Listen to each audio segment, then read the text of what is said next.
Hey guys, I just got some moderation notification from YouTube. Anyways, Jay Mahakal. Today's episode is about Drukpa history and Bhutanese history and our protector deity, Mahakal. He is a Tantra deity as well as a Hindu deity. Like it's written here, Mahakal. I bought this from my great friend Mahindra.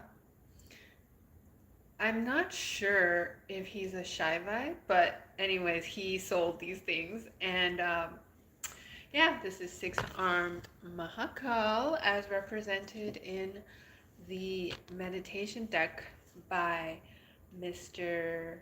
Romeo Shrestha. He's been posting a lot of photos during his trip in Ireland. Hope to visit one day. But before that, Bhutan.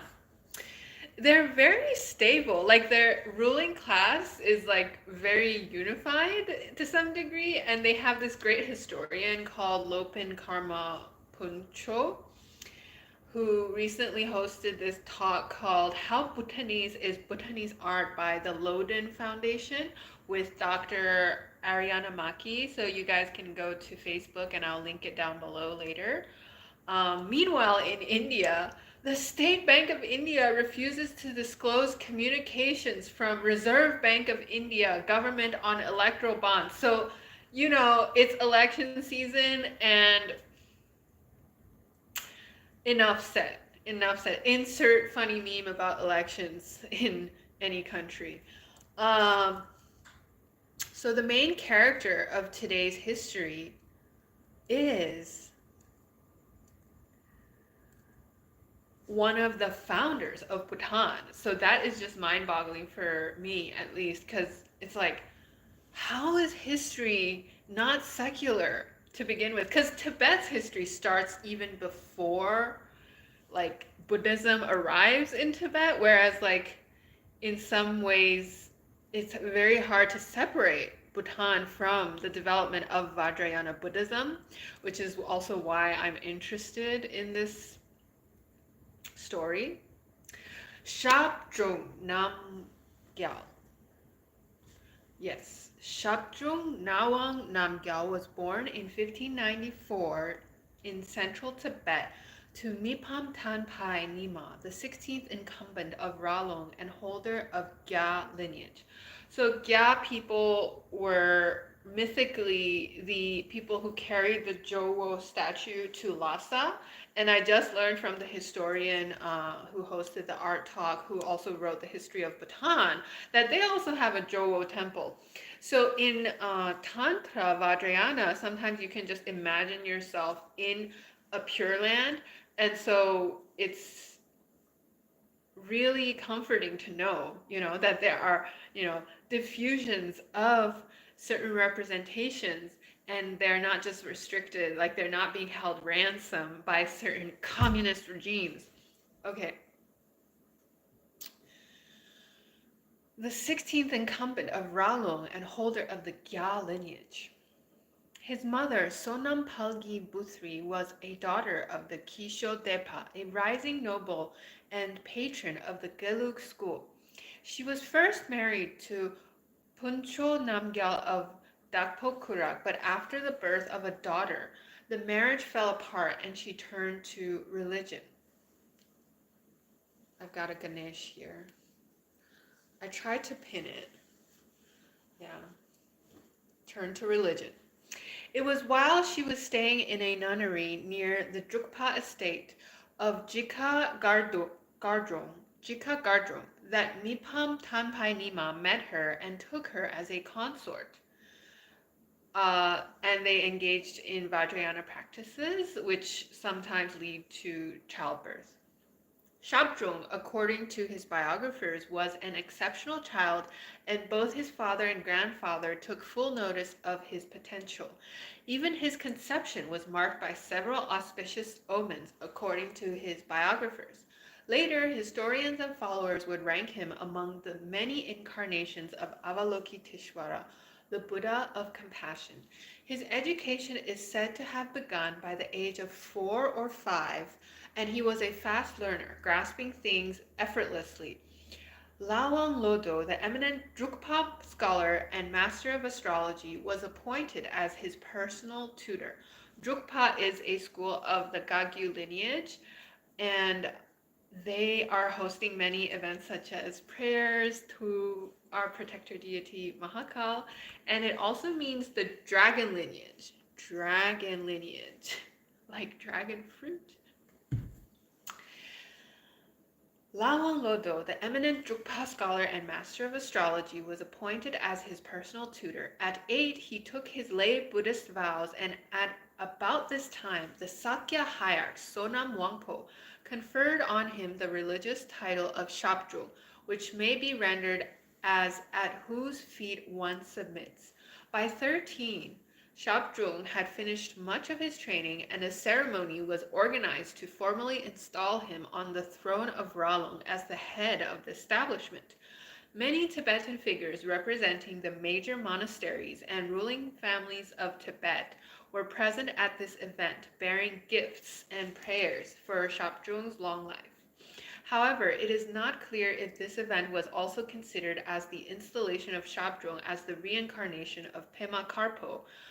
This book talks about this other eminent scholar in previous chapters. If you want to know more, you can support the publication. It was published by this, perhaps Cambridge? He completed his studies in Cambridge, yeah. That's his qualification as a scholar. A lot of South Asian scholars are from Cambridge. Omar Basmati, Omar Basmati.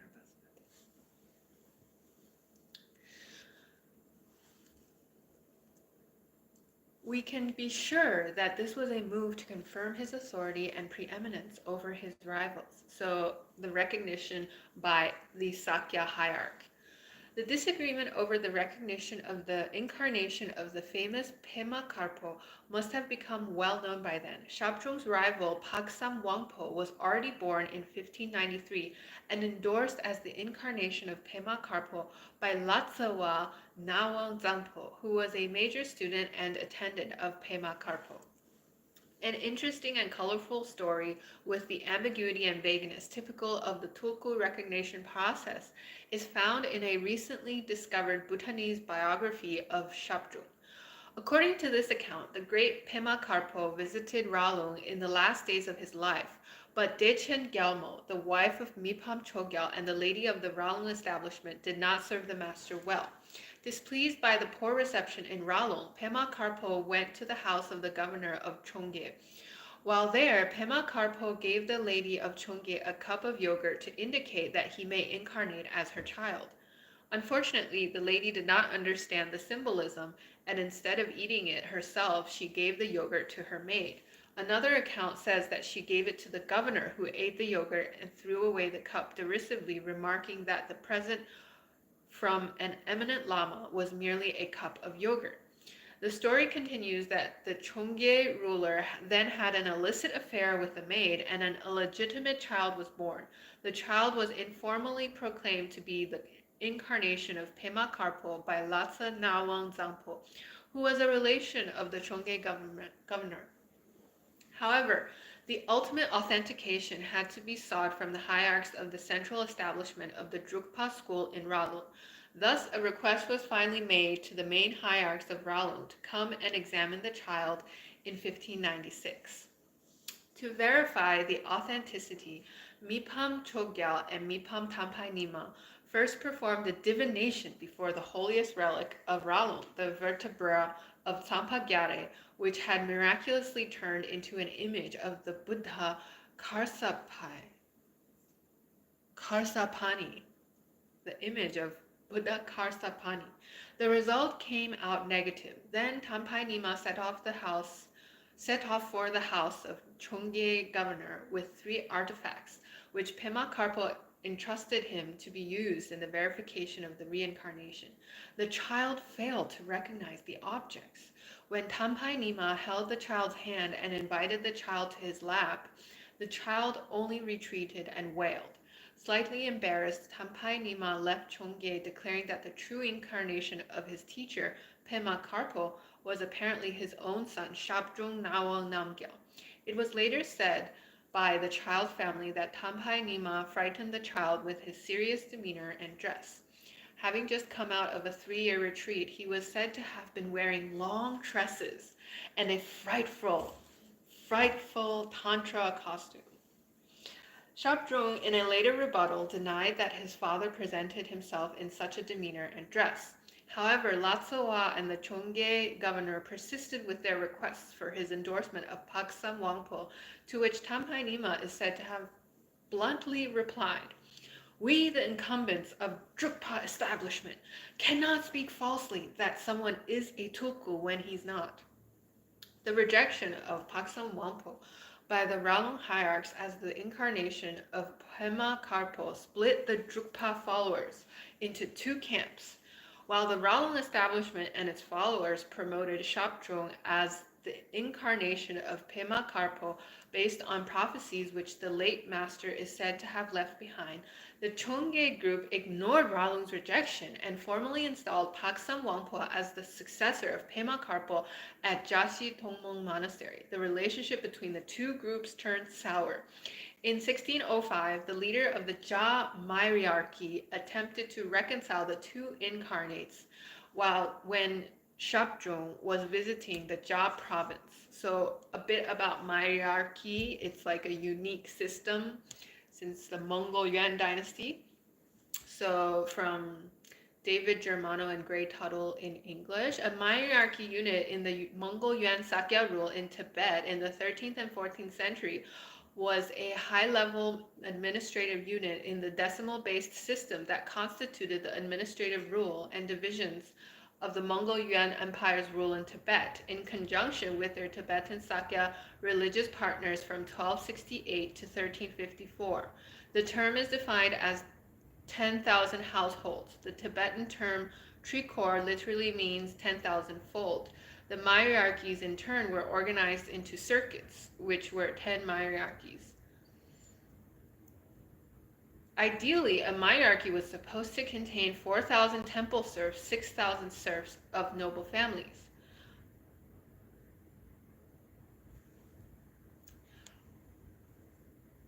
The myriarchies continued to function after the Yuan dynasty.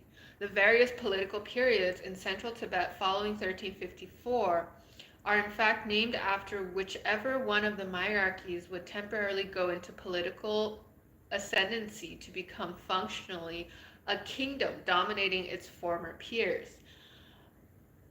Sorensen Hazad Gyalbo is a marvelous study of one such myriarchy, the Chalpa, and offers great insight into the realities. So this is the Jia myriarchy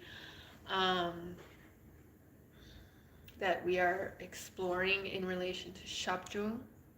So Shabdrung's party, in fighting with the other party, declined to meet his rival after discovering that the meeting was to take place with the Shabdrung seating on a slightly lower seat than his rival. By 1610, the Chongye governor appealed to the Tsangpa ruler of Tibet to intervene in the dispute, which the ruler promptly did. Being an important political ally, the Tsangpa ruler understandably sided with the Chongye governor. Tampai Nima, however, solemnly stood his ground, saying the Drukpa deities will decide who the true reincarnation is. Meanwhile, the enthusiastic Shabdrung openly challenged Paksam Wangpo to a spiritual duel. Paksam Wangpo, if you are the true incarnation, bring the myrobalan tree from India with its fruits and branches intact. If you cannot, I will do so. Or bring the goddess Palden Lamo holding the rein of her riding mule. If you cannot, I will do so. Alternately, let's stir each other's intestines. Of course, no such contest ever took place, but the Tsangpa ruler, being wary of the power of Drukpa deities and advised by his famous teacher Taranatha, did send an invitation to Shabdrung to visit his court. It appears that tension between the ruler and Ralung also developed after the ruler cast a blind eye to Ralung's complaint about the forced conversion of a Drukpa center to a Karmapa school. Such conversions of centers belonging to other schools into those of the Karmapa school was occurring rampantly during the rule of Rinpoche and Tsangpa princes. Zhandrung visited the Tsangpa court in modern-day Shikatse in 1614.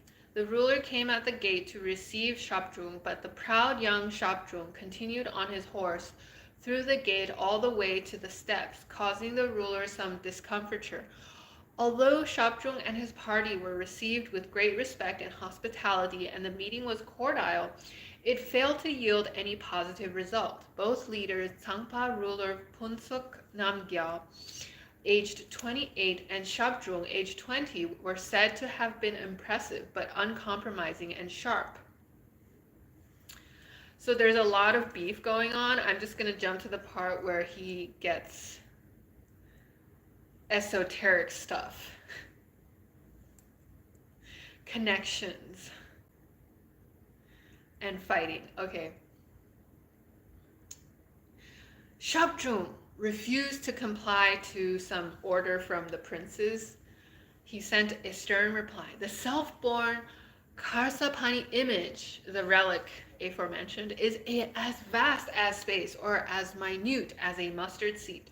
No one can be even certain of its existence or non-existence. Even if it exists, I cannot submit it to you. If you wish to be so determined to harm a hermetic adept like me with a small monastic establishment, do what you wish, just as you have done so far. I have no reason to be attached to a small monastery if you are not attached to your kingship. Then he amplified his supplication to the protecting deities and cultivated occult powers and warned the Tsangpa ruler of facing the wrath of Mahakala, the chief of his tutelary deities. The wrath of Mahakala came soon indeed. The palace of the Tsangpa ruler was surrounded by many disturbing omens, leading to rituals of protection and repulsion being conducted.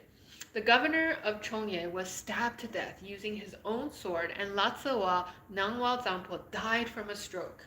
Confronted with the fear of the invisible, the Tsangpa ruler decided to swiftly eliminate Zhandrung before he used more of his occult powers. A secret army was to be dispatched to Ralung.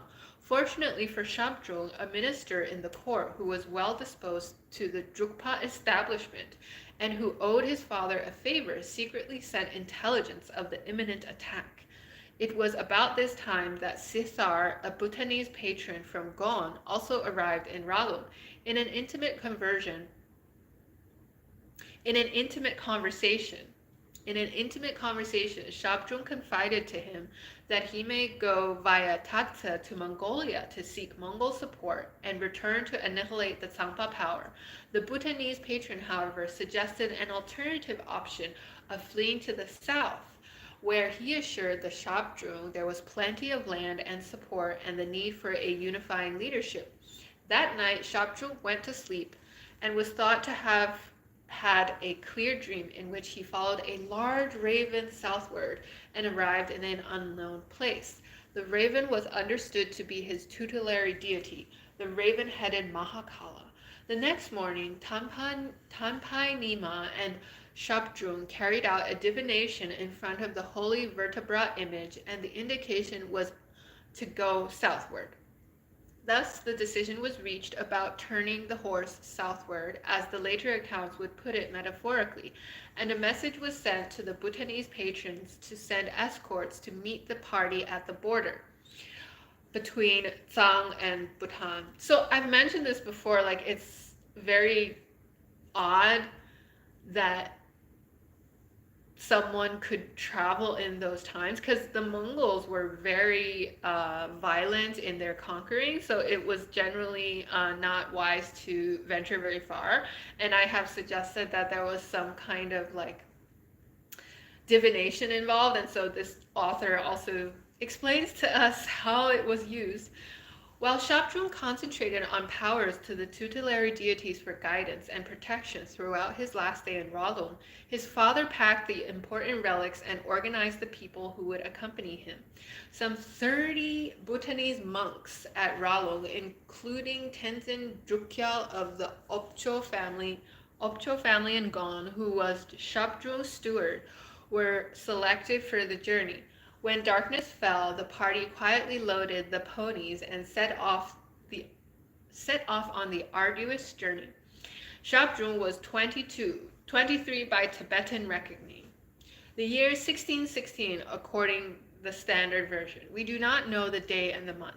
A similar journey into exile would take place 343 years later in 1959, when the 14th Dalai Lama, His Holiness, fled from the Chinese forces in Tibet.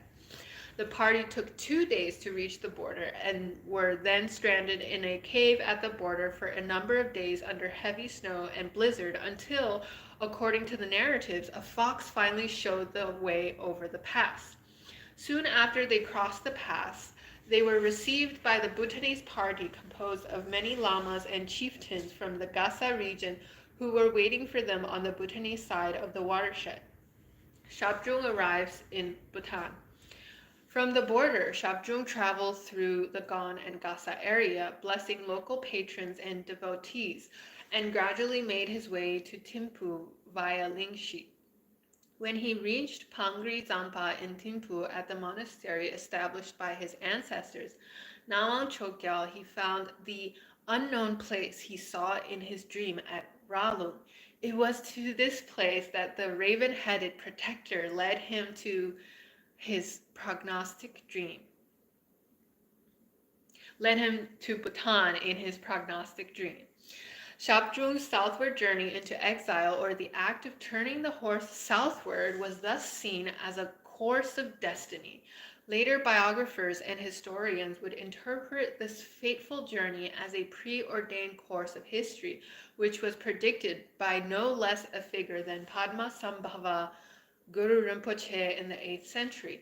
The saga would become a major theme of Bhutanese cultural creations. Many songs, ballads, and proverbs are related to this journey, as are many toponyms along the route. The social identity of many families of his patrons and followers in this area was also shaped by this event.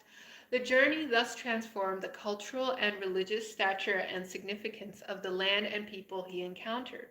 Above all, the arrival of Shabdrung in Bhutan became a historical and political milestone. However, the exact date for his journey still remains a moot point. While most historians following Shabdrung's Tibetan biographer Palden Gyatso agree that he left at the age of 23 by Tibetan reckoning, the Bhutanese biographer Nawang Pekar states that he had the incident of having some major beef, which I skipped, at 18 and left the same year. Moreover, we do not have the day or month of his departure, which Sangye Dorje speculates could have happened in the first 2 months of the fire dragon. If it was, however, in the last months of the year, the journey may well fall in 1617 CE. In Thimphu, Shabdrung enjoyed a very good reception from the followers of the Drukpa Kagyu school in the area.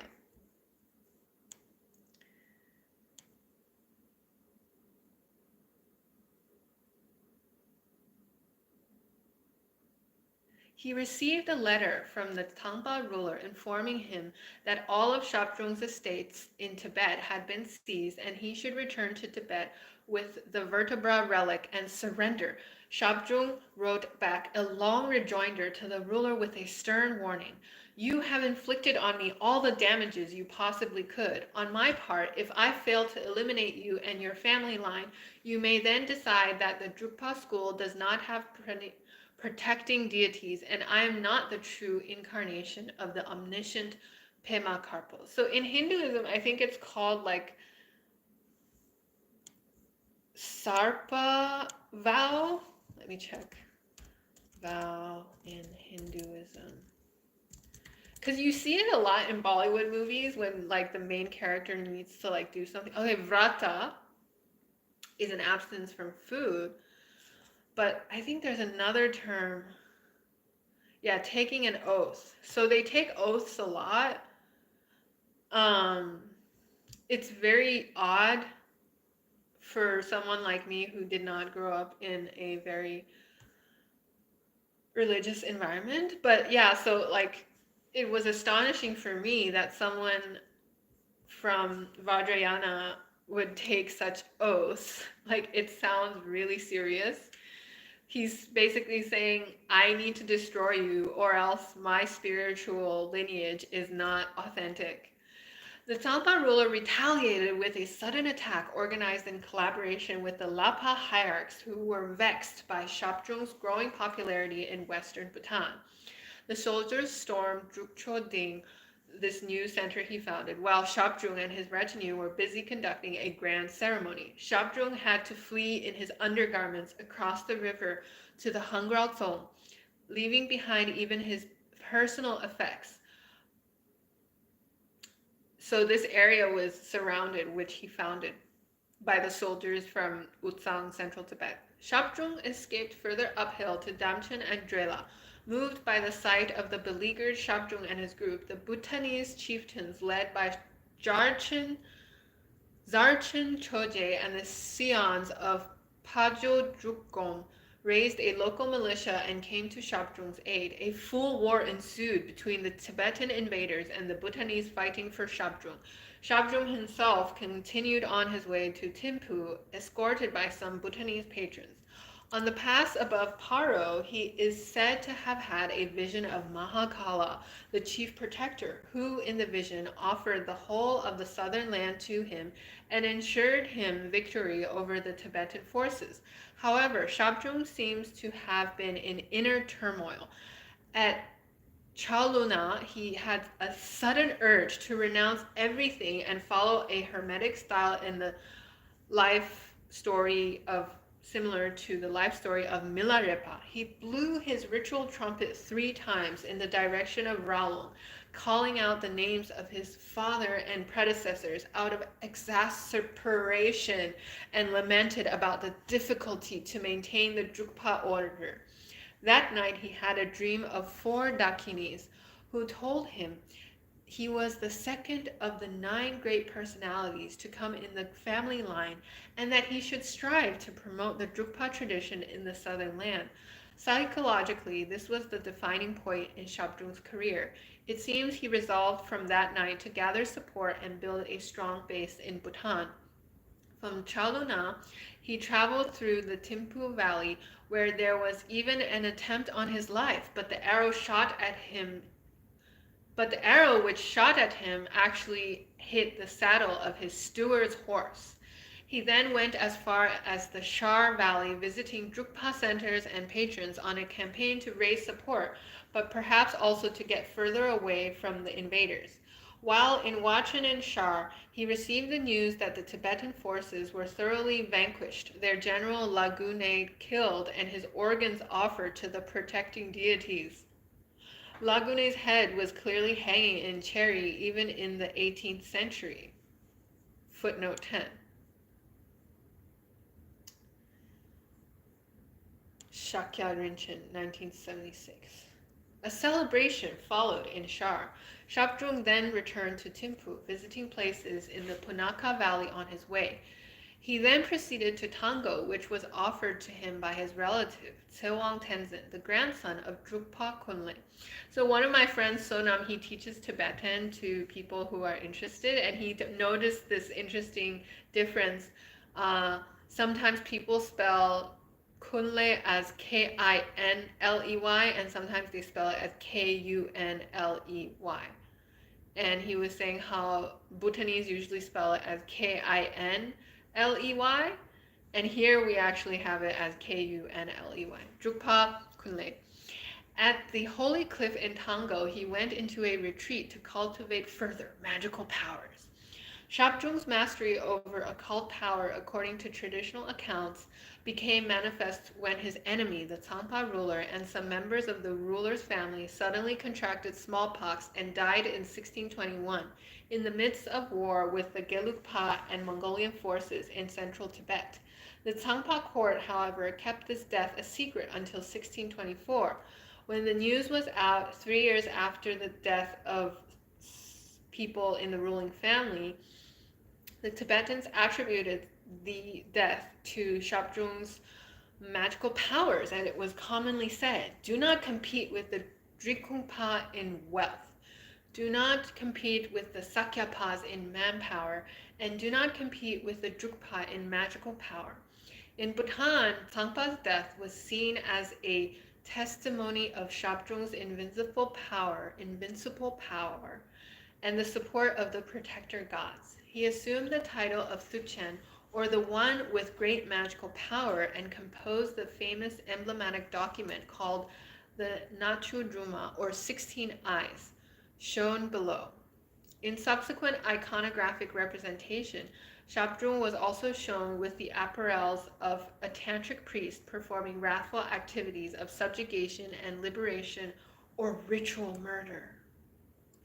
Yeah, even nowadays in like Pahari related podcast interviews, one guy he was like, "Mot bari asan cheez hai hamare liye." He's like a priest in the same like sense. And the interviewer was like shocked. Like, I guess he had to act kind of shocked for the effect. किसी की मौत बड़ी आसानी चीज है हमारे लिए बंदूक से बिना. The Tsangpa court is said to have gathered powerful priests in Tibet to repel Shabdrung's magical offenses. The first major result of such an endeavor, according to the historians, was a major earthquake in Tango, when the walls of the cave in which Shabdrung was meditating crumbled, but Shabdrung escaped unhurt. A large boulder is said to have been held miraculously over his head by a thin canopy. Such accounts of magical feats fill his biography and certainly must have also spread in the region, attracting increasing admiration and support. In 1619, Shabdrung's father had passed away in Tibet. So Shabdrung's father passes away in 1619. For some reason, this history is put after the smallpox incident. So this is before Tsang people die of smallpox. So Shabdrung's father's death was perhaps seen as the outcome of the magical exchanges. The circumstances around his death remain unknown, but we know that he was under constant duress by the Tsangpa leader. His body was secretly smuggled out of Tibet and cremated in Tango. In order to house his remains and to accommodate the growing number of followers, Shabdrung embarked on building Cheri, his first seat in Bhutan, in 1620. Just before the foundation of Cheri, Shabdrung visited Chapcha at the invitation of the local patrons of the Drukpa tradition. It was through one wealthy patron, Darchuk Gyalchen, that he was also introduced to the ruler of Kuch Bihar, Raja Padmanarayan, who sent him numerous gifts, including a manuscript of Perfection of Wisdom Sutra in 100,000 verses. This Padmanarayan in Bhutanese sources must be either Lakshmi Narayan or Bir Narayan, and the exchange was certainly the first instance of Shabdrung's international diplomacy. Much labor and resources was used for building Cheri, and they were provided free by his patrons and devotees. Chewang Tenzin supervised the construction, and 5 Nepalese craftsmen were brought in to build the gilded silver reliquary for the remains of Shabdrung's father. Shabdrung also sent forth messengers to Tibet in order to invite his tutor, Lawang Lodo. Immediately after his arrival, this master clarified Shabdrung's doubts on the reliquary stupa. The foundation of Cheri began a new chapter in the history of the Drukpa school. As soon as the temple was finished, the reliquary stupa installed in it, Shabdrung instituted a monastic community composed of some 30 monks, regulated by the constitutional and procedural framework he had drawn for his first monastic community in Ralu. These monks and the lay devotees who gathered in Cheri were then taught by Lawang Lodo, who passed down the Drukpa teachings transmitted to him by Pema Karpo. Whenever time permitted, Shabdrung would join to either receive teachings or give sermons himself. This was the beginning of his religious tradition, which would become known as Lodruk, or Southern Drukpa order. Shabdrung also requested his master, Lawang Lodo, to compose astrological commentaries based on the interpretations of the famous Pema Karpo. Lawang Lodo's writings on astrology later became the main source for the unique Bhutanese calendrical system, of which one distinct feature is the calculation of a day 24 hours earlier than in other systems. So it is Monday associated with the moon in Bhutan, while it is Sunday in the rest of the world. In 1623, Zhandrung went into a 3-year-long retreat to finish his spiritual training. The accounts of his diligence and concentration in his spiritual practices give us a clear picture of his personality. He placed a written warning, "Be mindful, Nawal Namgyal," before him and submerged into his practice with very little sleep and rest. He made 6,000 prostrations a day. 6,000. When he heard Paksam Wangpo did 5,000. Later, he remarked that this hard work turned him into a skeleton. We can surmise that his spiritual stature improved when he came out of his seclusion after 3 years. Hundreds of devotees flocked to celebrate the conclusion of his retreat. It was also after this retreat that Zhandrung kept the long beard, which is presented in the standard iconographic portrayals of Zhandrung, and described in both Bhutanese and Western sources. His hair was also nearly 1.5 meters long after this retreat, but he must have cut it off when he became a monk later. The visionary experiences unanimously directed him to build his Drukpa state by securing both spiritual and political power over the southern lands. It was a turning point in his career, and even some of his spiritual endeavors after this were directed towards this goal of state building. At the age of 33, in a very bold and interesting move, he sent out edicts declaring all gods, humans, and spirits of the Lomang Haji from this day fall under the dominion of the great magician Nawal Namgyal, and everyone must heed to his words. The edicts, with the accompanying tokens of gifts, were sent across the country to be placed on strategic spots at mountain passes, river banks, cliffs, forests, monuments, and castles. Although ostensibly dispatched to the non-human denizens of the land, the edicts had a palpable impact on psychology of the human citizenry. It was Zhandrung's first proclamation of his ambition to become the spiritual and temporal ruler of Bhutan and to rule over the many religious leaders and chieftains in the country. It must have aroused a great deal of excitement among some people and of furor among others. We will see later that while the lamas of the Sakya and Nyingma schools accepted this political domination, lamas of other schools did not. This decree was followed by a number of strategic programs. Zhandrung gave many series of religious sermons to large gatherings of devotees. Such religious teachings were in those days the most effective way to garner support and allegiance. Not only did the people come to Zhandrung for the teachings, he also went on long tours, meeting patrons and devotees and bringing teachings and sermons to their own areas. Meanwhile, he also took a consort in order to produce an heir to the line.